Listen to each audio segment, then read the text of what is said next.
Эм-бүк төлөвлөж байна. Хүлээлгийн өрөө. Берлин дэх асрамжийн газрын ахандуудын амьдрал.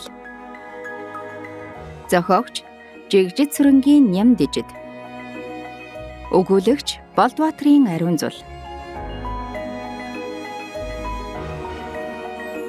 Миний ажилдаг асрамжийн газар дурсамж бичвэрүүд.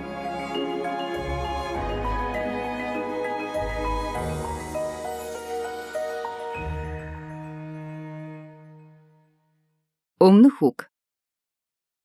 Монголчуудын хувьд наснуудын асрамжийн газар гэхээр тийм ч өргөн мэдээлэлтэй биш. Ихэвчлэн Бат Сүмбэр дэх өндөр насны асрамжийн газраар олон жил төсөөлөгдөж ирсэн. Хүмүүсийн хүлээж авах хандлагч тийм таатай бос байгаа нь ажиглагддаг. Би ч бас бусдын ижил ойлголттой явсаар ирсэн. Харин одоо бол олон жил асрамжийн газар ажилласан хүний хувьд мэдлэг мэдээлэл, харах өнцөг өөр болсон. Би Герман улсын Берлин хотод 100 орчим настайчуудыг асардаг асрамжийн газар ажилладаг юм л да. Өнгөрсөн хугацаанд туулсан зүйлүүдээ эргцүүлэн бодож, ном бүтээн бусдад хүргүүл сонирхолтой мөн ухаарал эргцүүлэл болох болов уу хэмээн санан тэмдэглэл хөтлөх болсон юм. Хүмүүс яагаад асрамжийн газарт амьдрахаар ирдэг? Үлцэн амьдралаа энд өнгөрөөх ямар байдаг? Өөрсдөө хүссэндээ ирдэг үү? Өөр хүүхдүүд нь ихэвчлэн ээж аавыгаа хүргэж ирдэг үү? Ач зээн эмээ өвөөгөө хайрлаж халамжлахаас зайлсхийгээд авчирдаг үү? Эсвэл эсэргээрээ эцэг ихтэй хайртай болохоор харин ч аятайхан тог тухтай газар асруулахаар авчирдаг хэрэгүүгээд олон асуулт миний сонирхлыг татаж байлаа. Тиймээс энэ бүхнийг бодож тунгаан өөрийн олж харснаа мэдэрсэн мэдрэмжээ та бүхэнтэй хуваалцахыг хүссэн юм. Асрамжид амьдарч байгаа наснуудын өдөр тутмын амьдрал, цаашлаад олон сар жилийн амьдралын хэвшил ямар байдаг талаар хүргэхийг хичээлээ. Мөн наснуудын хоорондын харилцаа, тэдний ар гэрийнхэн, ах дүүс хамаатан садан, найз нөхдөд тэдэнд хэр анхаарал тавьж, эргэж тойрдог талаар наривчлан бичсэн болно. Асрамжинд байгаа наснуудтай ярилцаж, яагаад энд ирсэн тухай, одоо хэдэн настай, ирээд хэр удаж байгаа, хувийн амьдралынхын талаар, урд нь хаана хэрхэн амьдардаг, ямар ажил хийдэг байсан, ирээд сэтгэл ханамж хэр байна, асаргааныхаа төлбөрийг яаж төлдөг гэх мэт олон талаас нь асууж мэдснээ та бүхэнд хүргэж байна. Ажлаа хийх зуур наснуудыгаа албадалгүй хүчлэлгүй өөрсдийнх нь хүслээр чөлөөтэй яриулж, сэтгэлийг онгойлгож, уужруулж, давхар сэтгэл зүйчийн ажил хийж байсан нь надад ч таатай байлаа. Энэхүү дурсамж бичвэрүүдээр дамжуулан өндөр наснууд асрамжийн газар амьдарснаар ямар эерэг болон таагүй хүчин зүйлстэй тулгардаг. Германы ахмадын асрамжийн газрын орчин нөхцөл хэр байдаг? Хэрхэн үр дүнд хүрдэг? Сэтгэл санааны хувьд хангалуун байж чаддаг уу? Зугаатай хөгжилтэй амьдарч чаддаггүй гэх мэт олон сэдвийг хөндөж хүргэхийг хичээлээ. Энэ нь Монголд ахмадын асрамжийн газрууд олноор үүд хаалгаа нээж, тэдэнд тусдим болох, авах гээхийн ухаанаар хандахад тус болох болов хэмээн өөрийн чадах хэмжээнд сэрүүлв. Хувийн мэдээллийг зөвшөөрөлгүйгээр олон нийтэд хүргэх нь хуулинд хориотой тул ажиллаж байгаа байгууллагынхаа нэр хаягийг чандлан нууцллаа. Учир нь ажиллаж байгаа асрамжийн газрынхаа наснуудын бодит амьдралыг байгаа байдлаар нь буулган бичсэн болохоор инхэн зөв гэж бодсон хэрэг. Тэгэд ч өмнө нь өөр асрамжийн газар ажиллаж байгаагүй болохоор харьцуулах зүйл байсангүй. Гол хэлэх гэсэн санаа минь ахмадын асрамжийн газар ирсэн хүмүүс амьдралынхаа төгсгөл хүртэл хэрхэн амьдарч байгаад энэ хорвоогоос буцаж буй талаар л бодит үннийг өгүүлэх гэсэн юм. Ярилцсан наснуудынхаа нэрийг нууцлж бүгдд нь зохиомл нэр өгсөн болно. Өнөө маргаашаа хүлээн өвчнөдөө шаналн байгаа өндөр наснуудын тухай ном болгон бичих гэж элдвэр шалгааж зовоосонгүй. Өөрсдийнх нь аясаар ярилцаж түүнийгээ өдөр бүр буулган тэмдэглэж байв. Мөн миний ажилдаг асрамжийн газарт асрагч цэвлэгч нар нь 3 ээлжээр өдрийн 24 цаг, жилийн 365 хоног тасралтгүй чин сэтгэлээр ажилдаг болохоор тэдний талаар дурсахгүй өнгөрч болохгүй юм. Эрхэм уншигч танд миний бичвэрүүд сонирхолтой байж, альва зүйлийг бодож тунгаан, хөгшдийн амьдралаас сургамж болгон ямар нэгэн зүйлийг олж шүүрч чадвал олон сар сууж мэдж мэдэрснээ буулгасны хэрэг гарах үзье. Мөн холбооны бүгд найрамдах Герман улсын Берлин хот дахь эгэлжирийн нэгэн асрамжийн газар өндөр наснууд хэрхэн амьдарч, амьдралынхаа төгсгөл хүртэл юуг туулж өнгөрүүлж буй талаар унших нь магадгүй сонирхолтой ч байж мэдэх юм. Амьд номууд.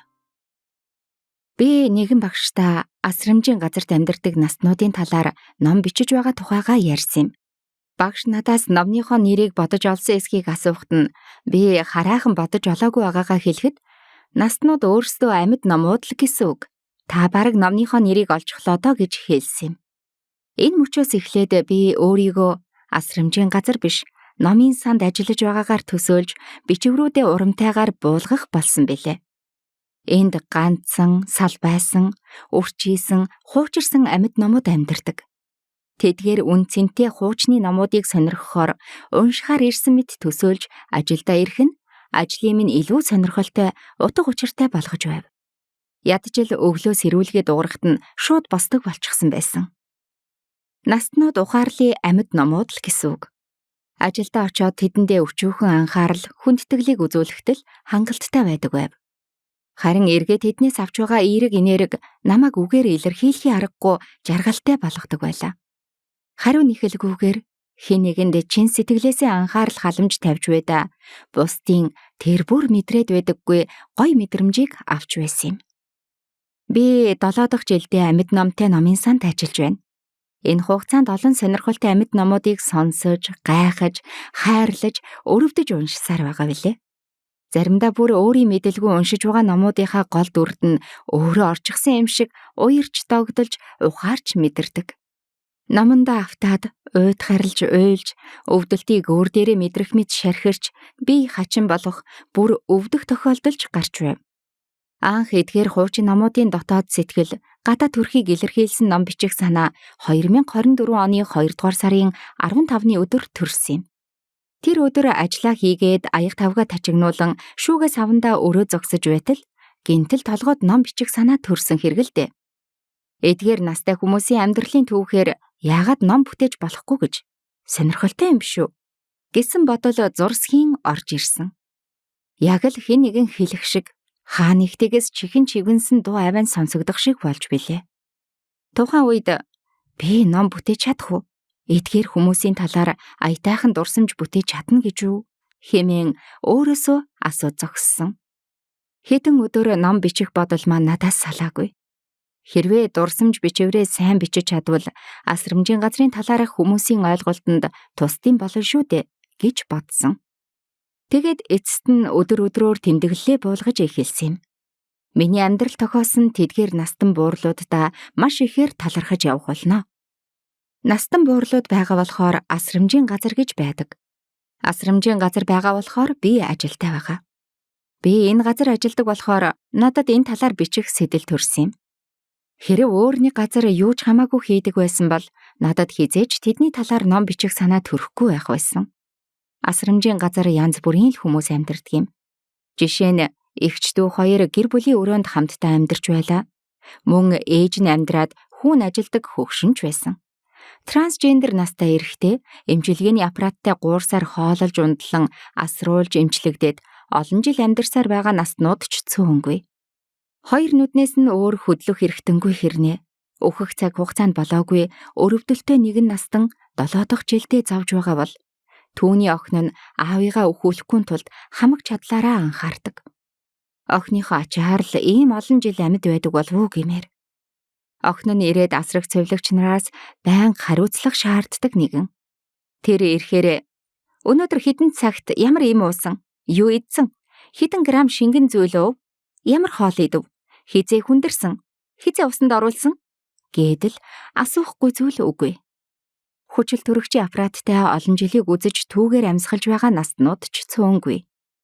Харин Альцгеймер өвчний хүнд хөнгөн шинж тэмдэгтээ олон настан өөрсдийгөө асрамжинд амьдарч байгаагаа ч мэдэхгүй гэртээ харах хүсэл мөрөөдөлтөд автан өөдрөг бодолтой өнөөдрөөрөө амьдардаг билээ.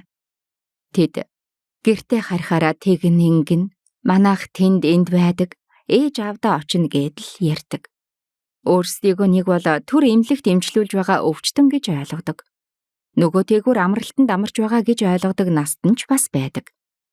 Хамгийн хэцүү тавилантай хөгшөд бол цус харваад хөгжлийн бэрхшээлтэй болсон настнууд юм. Гар хуруу нь хумигдаад татчихсан, хоёр хөл нь мдээгүй, хэвтрийн болон суугаа асаргаатай болчихсон. Тэд 100% хүний гарт байдаг юм. Хөгшөд харааны сонсголын хэл ярианы бэрхшээлтэй байх нь энгийн үзэгдэл. Түүнээс гадна сэтгцийн өвчтөе настнууд цөөнгүй. Салгандаг буюу Паркинсоны өвчтөе биеэ удирдах чаддаггүй хүмүүс ч ирнэ. Нас дээр гарсан бие сэтгэл өвчтөе зөвхөн эм тариагаар л ам зогоож цаг минут бүртээ уралдан амьтай голтой амьсгалж хөвтдөг настнууд асрамжийн газраар асруулж амьдралынхаа сүүлийн замыг тэндээс үддэг.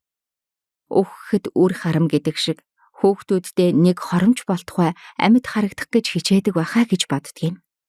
Ээж аавыгаа хэдэн өдөр хэдхэн цаг минут ч болтугай амьд байгаасаа гэхдээ асруулж эмчлүүлж өөрсдөө цаг заваараа ирээд гарын барьж хөлийн хуучиж уйлд суудаг үр хүүхэд ач зээ нарыг харахаар зүрх шимшрэм. Тэд бидний л нэгэн адил эмч, асрагч, сувлагчийн араас хөөцөлдөн арга ивийг олох гэж аав ээжийг минь сайн асарч хандаж өгөөч хэмээн захиж хэлэх гэж хичээдэг. Асрагч сувлагчдыг гаргадаж ууд сагсанд амттны цуглуулга цай кофе хийж тасгийнханд бэлэглэнэ. Мөнгө төгрөг өгч авч болохгүй учраас бага зэргийн материаллык зүйлсийг тэдний гэр бүлийнхнээс өгч байна гэдэл ажилчдын гар татгуулдаг. Ээж аавыг маань асарч байгаад баярлалаа. Улам сайн асарч өгөөч гэсэн өрөвдөм харцаар гуйгаад өгч байгаа сэтгэлийн бэлгэн гэж л асрамжийн ажилчид ойлгож хүлээж авдаг.